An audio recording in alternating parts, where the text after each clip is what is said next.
कन्नड़ फिल्मों के roaring star Shri मुरली action फिल्मों के लिए जाने जाते हैं, पर यह फिल्म दर्शकों के लिए किसी सुपर हीरो से कम नहीं है। सुपर हीरो बनने का यही जुनून वेदांत नाम के एक लड़के में छाया हुआ था। यही कारण था कि एक दिन वह सुपरमैन की तरह छत से छलांग लगा देते हैं। इस बचपने के लिए उनकी माँ उन्हें प्यार से समझाती हैं और बताती हैं कि ऐसी ऐसी बातें केवल फिल्मों और किताबों में ही देखने को मिलती हैं।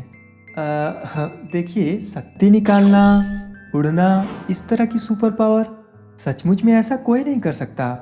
बेटा, दुनिया में ऐसे बहुत से लोग हैं जो अपनों का सोचे बगैर दूसरों के भलाई के लिए जीते हैं।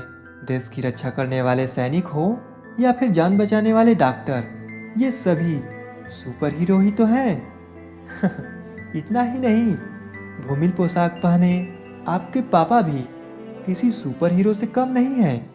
हाँ, माना कि वो उड़ नहीं सकते, लोहे के कवच नहीं पहनते, पर वो अपनी जिंदगी में चाहे दिन हो या रात, वो निडर होकर बुराई का सामना करने वाले पुलिस हैं। वो एक सच्चे सुपर हीरो हैं। वेदांत अपनी माँ की ऐसी बातें सुनकर एक सच्चा सुपर हीरो पापा की तरह पुलिस ऑफिसर बनने की ठान लेते हैं और आखिरकार अपने पापा से भी बड़ा पुलिस ऑफिसर बन जाते हैं आईपीएस वेदांत की पोस्टिंग उनके पिता प्रभाकर के थाने में होती है।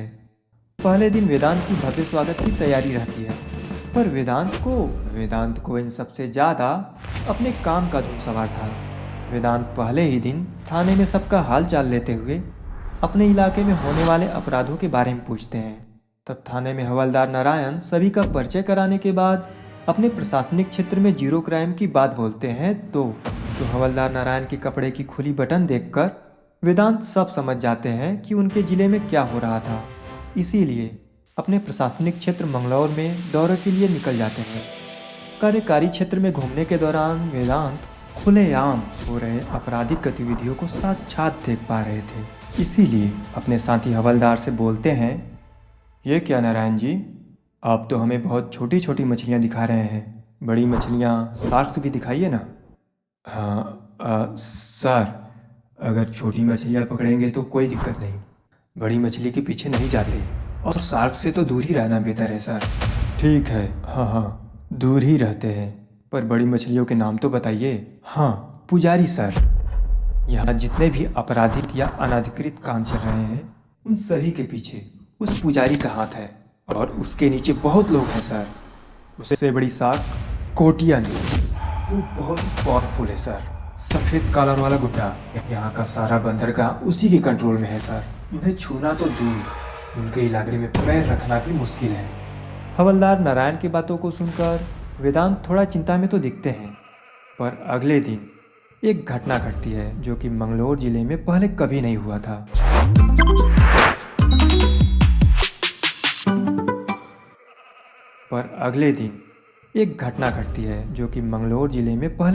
हुआ था।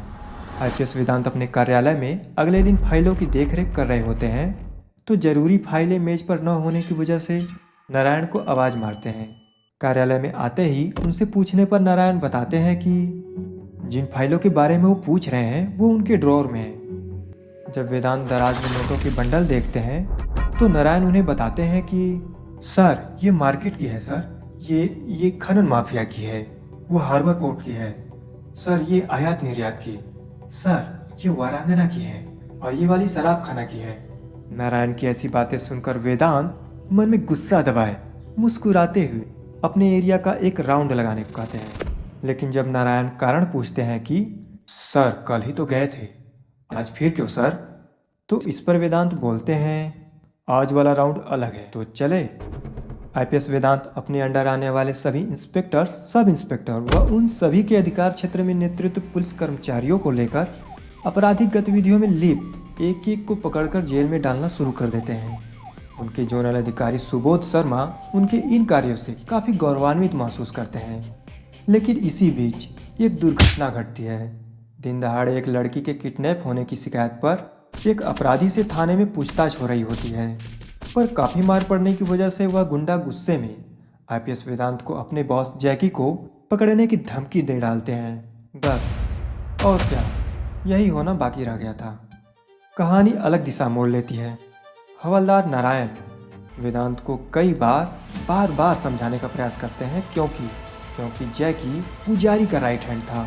इसके बावजूद वेदांत अपने लोगों को लेकर वहां पहुंच जाते हैं। पहले तो जैकी उन्हें धमकाते हैं, लेकिन काफ़ी सुनने के बाद वेदांत अपने लोगों को खुला छोड़ देते हैं। हाँ, ये बात सच है कि गुंडों के इलाके में पुलिस वाले काफ़ी पीटे जाते हैं, पर वही दूसरी ओर जैकी काफ़ी भागदौड़ मचाने के बाद वेदांत के हत्थे चढ़ जाते हैं। आईपीएस वेदांत जैकी को पकड़कर गुंडों को मार पीट रहे होते हैं कि तभी वहाँ पर पुजारी आ जाते हैं। लेकिन इस बार गेहूं के साथ खून भी पिस गया, जो कि नहीं होना चाहिए था क्योंकि आईपीएस वेदांत पुजारी को हाथ लगाकर मानिए व्हाइट कलर माफिया कोटियन को टच कर दिए थे। तो आखिरकार ये बात जोनल विभाग तक पहुंच ही जाती है। इसीलिए आईपीएस वेदांत को तत्काल उनके उच्च अधिकारी डीजीपी सुबोध शर्मा पुलिस मुख्यालय बुलाते हैं। पहले तो वो घुमा फिरा कर अपनी बात बोलते हुए वेदांत की तारीफ करते हैं और फिर अचानक सब कुछ यहीं पर बंद करने को कहते हैं। शुरुआत में तो अपने महानिदेशक की ये बातें वेदांत नहीं समझ पाते, पर जब समझते हैं तो बोलते हैं कि सुपर सर, जब मेरे पिताश्री आपके बारे में बात करते थे तो बड़े गर्व से करते थे, लेकिन अब अगर उन्हें आपकी सच्चाई का पता पता भी है किनसे बात कर रहे हैं?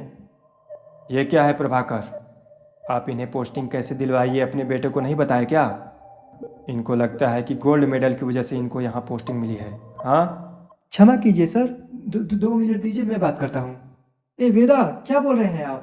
2 करोड़ देने के बाद भी इस मंडल में पोस्टिंग नहीं मिलती और इन्होंने सिर्फ 50 लाख में यहाँ पोस्टिंग दिलवा दी है। आप इनसे ऐसे क्यों बात कर रहे हैं? ए प्रभाकर, जी सर। बच्चा अभी जवान है, इसका खून गर्म है। आज के बाद से हम सिखाएंगे ना, इनको थोड़ा शांति से समझाइए, ठीक है? Okay sir. क्या हो गया है आपको? बुद्धि भ्रष्ट हो गई? क्या कर रहे हैं? हमारी छोड़िए, आप क्या कर रहे हैं? क्या बोले? क्या आप भी घूस लेते हैं? मैंने घूस लेकर कौन सा बड़ा अपराध किया? वो तो सभी लेते हैं। छी, आपको ये बताते हुए शर्म नहीं आती? शर्म क्यों आएगी? किसी का सर फोड़ा है क्या मैंने? 100-200 ले ली तो क्या गलत किया? आपने नहीं फोड़ा, पर जिसने आपको 100-200 दिया उसने किसी का सर फोड़ा होगा। सिस्टम ऐसे ही काम करता है। विभाग में रहना है तो सिस्टम के हिसाब से चलना होगा। ऐसा नहीं करेंगे तो कहीं और फेंक दिए जाएंगे। वेदांत, ज्यादा मत सोचिए बेटा, सिस्टम के हिसाब से चलिए, सिस्टम में ढल जाइए। वेदा, हो सके तो मुखौटा पहन कर जीना सीखिए। सिस्टम के खिलाफ मत जा बेटा, सिस्टम में ढल जा। वेदांत अपने पिता की बातें सोच कर रात भर शराब पीते हैं और अगले सुबह नशे की हालत में ही अपने थाने चले आते हैं। लड़की के गायब होने की शिकायत, बलात्कार के बाद लड़की की मां का थाने में आकर चिल्लाना, कुछ भी वेदांत को समझ में नहीं आ रहा था। आईपीएस वेदांत का उन्हें अनदेखा कर अपने कार्यालय में चले जाना पीड़िता के लिए संगीन कदम उठाने को विवश कर देता है। वेदांत हल्की फुल्की आंखों से नशे में देख पाते हैं।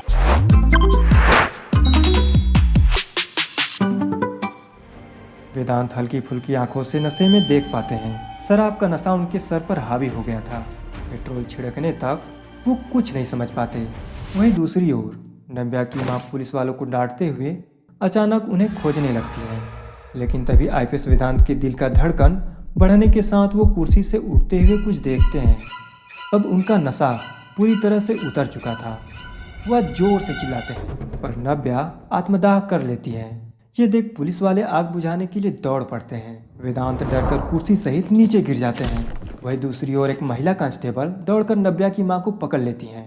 वेदांत दोबारा आग बुझाने के लिए आवाज देते हैं। उनके हाथ अपने आप इधर उधर कुछ ढूंढ रहे थे कि तभी कुछ न सूझने पर मेज पर लगे कपड़े को खींचते हैं। शीशा सहित वेदांत भी नीचे गिर जाते हैं। वेदांत लड़खड़ाते हुए बाहर की ओर दौड़ते हैं, लेकिन तब तक सब कुछ खत्म हो चुका था। नव्या की मां फूट फूट कर रोने लगती हैं। नारायण और गोविंदा अवाक रह जाते हैं, अपना सिर पकड़ लेते हैं। वही दूसरी ओर आईपीएस वेदांत खुद पर गुस्सा थे, या फिर पुलिस प्रशासन के बनाए गए इस सिस्टम पर, या फिर कुछ न कर पाने के लिए, पता नहीं। पर वो इसी गुस्से में बोलते हैं, मर गई क्या? अपने साहब की ऐसी बातों पर गोविंदा और नारायण को जरा सा भी विश्वास नहीं होता। तभी वेदांत दोबारा बोलते हैं, जिंदा है या मर गई? पर गुस्से में नारायण बोलते हैं, मर गई सर। वेदांत अपने कार्यालय में वापस जाते हैं। ड्रॉर से नोटों की गड्डी लाकर नारायण से बोलते हैं, नारायण, प्यार में धोखा खा के सुसाइड किया, लिख दीजिए। ये बोलकर वेदांत वहाँ से जाने लगते हैं। नारायण अचंभित थे कि उनके साहब बदल कैसे गए। अगले दिन सूर्योदय से पहले एक गंभीर सूचना पाकर थाने के सभी लोग किसी घटनास्थल पर पहुंच जाते हैं। घटनास्थल पर हुई मारकाट को देखकर सभी लोग हैरान रह जाते हैं। एक जली हुई शरीर देखकर नारायण का मन उल्टी सा होने लगता है। पर तभी टॉर्च की प्रकाश पड़ने से एक लड़का डरकर चिल्लाने लगता है। नारायण तुरंत पास जाकर लड़के से बात करते हैं और क्या क्यों किसने किया ये सब पूछते हैं। वह लड़का सब कुछ अपने आंखों के सामने होता हुआ देखे थे, इसीलिए वह बघीरा चिल्लाते हैं। सुबह होते होते फॉरेंसिक वाले भी पहुंच जाते हैं और घटनास्थल पर नमूना इकट्ठा करने लगते हैं। लेकिन तभी वहां वेदांत भी आ धमकते हैं, क्योंकि सारी घटनाओं के पीछे वही थे। इसलिए बारी बारी से एक एक को मारने वाली जगहों पर जाकर उन्हें देखते हैं और फिर नारायण से बातचीत करके वहां से चले जाते हैं। अब आईपीएस वेदांत को अपना काम पूरा करने का माध्यम मिल चुका था। जितने भी शिकायत उन्हें मिल रहे थे बघीरा बनकर उनका समाधान कर दे रहे थे। कई दिनों तक यही चलता रहा। वेदांत ताबड़तोड़ फैसला कर रहे थे। इसी वजह से कांस्टेबल गोविंदा एक दिन सवेरे सवेरे नारायण से बोलते हैं, भैया हमारे थाने का वास्तु अच्छा है ना? इस पर नारायण बोलते हैं, क्या बात है, आज आप वास्तु वास्तु की बात कर रहे हैं? देखिए ना, हमें कुछ करने की जरूरत नहीं पड़ रही है। थाने में जो भी शिकायत आते हैं अपने आप हल हो जा रहे हैं। हमारा काम तो बघीरा ही कर रहा है। गोविंदा की ये बातें सुनकर नारायण को संदेह होता है। उन्हें अपने साहब वेदांत पर शंका होता है, लेकिन वो व्यर्थ में ही ऐसा सोच रहे हैं, इसलिए इस बात को टाल देते हैं। लेकिन धीरे धीरे आने वाली शिकायतों और उन शिकायतों से जुड़ी हत्याओं को जोड़कर वो समझ जाते हैं कि इसके पीछे तो उनके साहब ही है, क्योंकि नव्या की मौत नारायण को पूरी तरह से झकझोर के रख दी थी। इसीलिए वह वेदांत को अपने बेटे के जन्मदिवस के उत्सव में बुलाते हैं। लेकिन उत्सव में केवल वेदांत पहुंचते हैं तो यही सवाल वेदांत भी पूछते हैं। जवाब में नारायण बताते हैं कि पार्टी है सर, उत्सव है, पर केवल आपके लिए सर। वेदांत नारायण के बेटे को उपहार देने के बाद नारायण के साथ बैठकर बातचीत करते हैं। नारायण शराब पीते हुए वेदांत से अपने पुराने किए कुकर्मों को बताते हुए बगैर पानी के शराब पीने लगते हैं। ये देखकर वेदांत उन्हें सोने को कहते हैं, लेकिन इस दौरान नारायण वेदांत से ऐसी बात बोलते हैं जिससे वेदांत समझ जाते हैं कि बघीरा वाली बात नारायण को भी पता है। अब नारायण भी उनके इस काम में उनका साथ देने लगते हैं। शिकायत के साथ साथ नारायण अपराध करने वाले अपराधी से पैसे भी लेते और सुबह हत्या के बाद छानबीन करने भी पहुंच जाया करते। लेकिन इन कर्मकांड में सबसे ज़्यादा समस्या पुजारी को हो रही थी। वह पूरी तरह से बौखला जाते हैं। पर इन सब बातों के अलावा एक और आदमी थे, पत्रकार रंगन्ना। वो काफ़ी निडर और सत्यनिष्ठ आदमी थे। काफ़ी खोजबीन करके वो पुजारी के खिलाफ कुछ सच इकट्ठा करके समाचार पत्रिका में प्रकाशित करने वाले थे। वो ऐसा कर पाते, लेकिन उस पत्रिका के एडिटर चीफ इस बात की जानकारी पुजारी को दे देते हैं। अगले दिन रंगन्ना की लाश सड़क पर मिलती है, पर इस मामले की छानबीन के लिए भी आदेश चितिनपैया को मिली हुई थी, जो कि उस पत्रकार रंगन्ना की पत्नी का शोषण किए थे। शाम होते होते ये जानकारी नारायण वेदांत को दे देते हैं। अब आगे होना क्या था? परिणाम स्वरूप रंगन्ना के हत्यारे पुजारी और चितिनपैया मारे जाते हैं।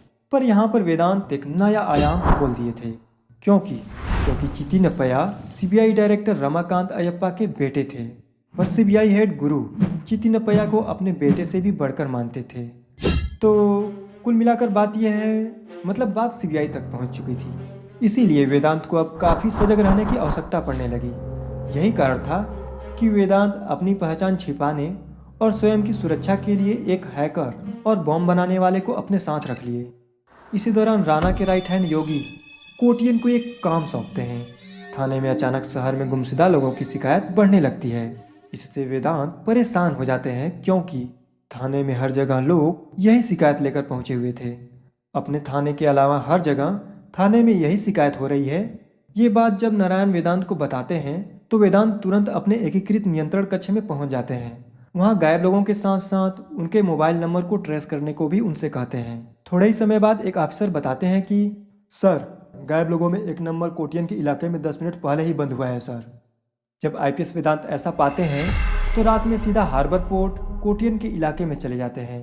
यहाँ पर कोटियन अपने लोगों की मदद से बहुत से लोगों को किडनैप कर रखे थे। बघीरा को इन सब बातों को पता चल जाता है, पर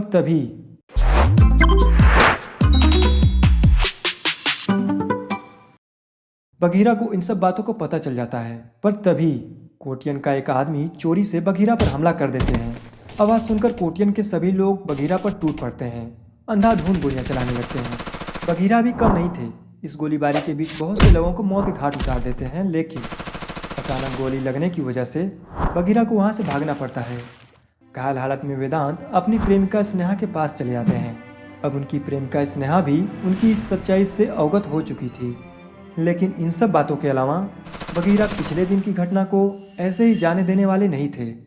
इतना सब कुछ हो जाने के बाद बघीरा सीधे अगले दिन कोटियन के घर पहुंच जाते हैं, क्योंकि राणा के हाथों मरना और भी भयावह होता। इसीलिए अपनी बेटी और पत्नी को खुद गोली मारकर बघीरा का अपने घर में इंतजार कर रहे थे। उनके बॉस राणा का आतंक की दुनिया में कितना वर्चस्व है, ये बताने के बाद कोटियन बघीरा के सामने ही खुद को गोली मार लेते हैं। पर बघीरा को कोटियन के मोबाइल से राणा के एक ठिकाने का पता चल जाता है। बघीरा वहां पहुंचते ही मारकाट मचाना शुरू कर देते हैं। वहां पर एक एक को सभी को मारने पीटने के बाद पुलिस को सूचना देकर वहां से निकल जाते हैं। उनके जाते ही कुछ ही घंटों में न्यूज वालों के बाद सीबीआई वाले भी वहां पहुंच जाते हैं। सीबीआई हेड गुरु आते ही सबसे पहले हुई इस खून खराबा और मारकाट को देखते हैं। जगह की पूरी देखरेख करने के बाद वो किडनैप लोगों से बातचीत करते हैं, लेकिन बात करने पर वो लोग उन्हें कुछ बता ही नहीं पाते, क्योंकि उन्हें कुछ पता ही नहीं था कि वो इस समय कहाँ है, उन्हें यहाँ कैसे लाया गया, और न ही ये कि उन्हें बचाने वाले मास्क के पीछे किसका चेहरा था। इस पर सीबीआई अधिकारी गुरु गुस्सा करने के अलावा और कुछ नहीं कर पाते। गुरु को उनके उच्च अधिकारी रमाकांत काफी डांटते हैं। इसी वजह से गुरु पुलिस मुख्यालय के अधीन कार्यरत सभी आईपीएस स्तर के पुलिस कर्मियों की सभा बुलाते हैं और उन सभी को काफी कुछ सुना डालते हैं। लेकिन वेदांत को उनकी बातें अच्छी नहीं लग रही थी, इसीलिए वह वहां से उठकर चले जाते हैं। ऐसा करके आईपीएस वेदांत अब सीबीआई अफसर गुरु के हत्थे चढ़ चुके थे। अगले दिन सीबीआई कार्यालय में ओपाला की उस सीसीटीवी में रिकॉर्ड कुछ वीडियो को देखने के दौरान गुरु को एक पैटर्न समझ में आ जाता है। वीडियो में बघीरा के बंदूक पकड़ने की तरीकों से सीबीआई हेड गुरु को एक रास्ता साफ दिखाई देने लगता है। इसीलिए वो बघीरा को पकड़ने के बजाय मारे गए अपराधियों के खिलाफ दी गई पुलिस थानों में उनके शिकायतों को पता लगाने पर जोर देने लगते हैं। क्योंकि नारायण को पुलिस मुख्यालय की तरफ से सीबीआई हेड गुरु को असिस्ट करने का काम सौंपा गया था, इसलिए वह सब कुछ समझ जाते हैं। एफआईआर सीबीआई वालों के हाथ लगे उससे पहले ही नारायण अपने थाने पहुंचकर सारे शिकायतों को मिटा देते हैं। लेकिन सीबीआई विभाग के लोग इस बात का पता लगा लेते हैं कि नारायण से ये गलती हुई है, इसीलिए सीबीआई हेड गुरु उस थाने के कांस्टेबल गोविंदा को बुलाकर पूछताछ करते हैं।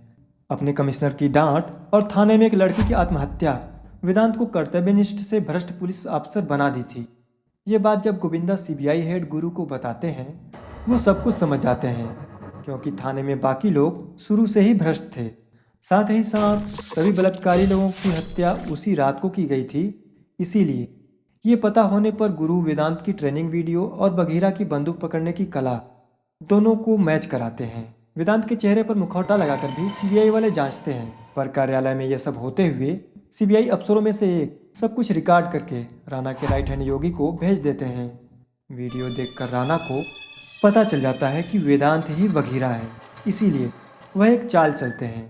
राणा अगवा किए हुए लोगों के साथ साथ बघीरा की होने वाली पत्नी स्नेहा को भी बघीरा का चारा बनाते हैं। राणा बघीरा को फोन करके स्नेहा को चोट पहुंचाते हुए उन्हें वहां पर आने को कहकर इंतजार करने लगते हैं, लेकिन ऐसा हो नहीं पाता। कुछ समय बाद स्नेहा हंसते हुए बताती हैं वो वेदांत होते तो यहाँ जरूर आते, पर वो बघीरा है, वो बच्चों के पास ही जाएंगे। बघीरा बच्चों के किडनैप वाली जगह पर पहुंच जाते हैं और बच्चों को बचाने का प्रयास करने लगते हैं, पर यह उतना भी आसान नहीं था। फिर भी बघीरा अपनी जान पर खेलकर पूरी ताकत से बच्चों को पानी में डूबने से रोके रखते हैं।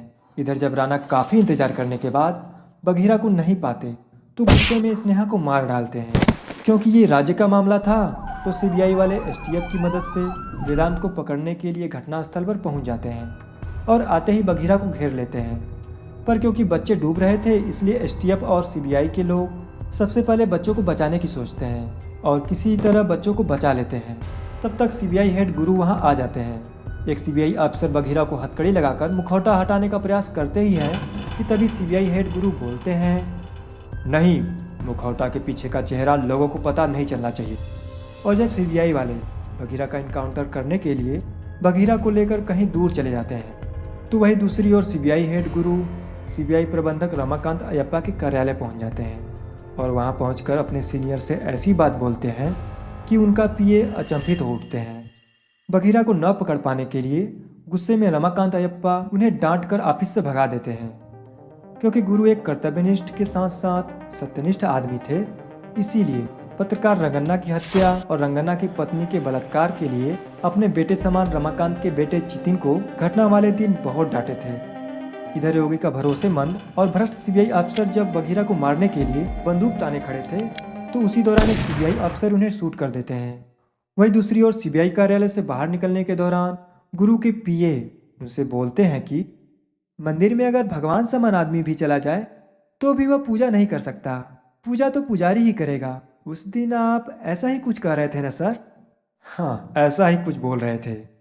भगवान के समान इंसान चाहकर भी कुछ नहीं कर सकता, लेकिन भगवान तो कुछ भी कर सकते हैं ना। बघीरा भगवान समान नहीं है, स्वयं भगवान है, वो जो चाहे करने दीजिए, हम कौन होते हैं उन्हें रोकने वाले।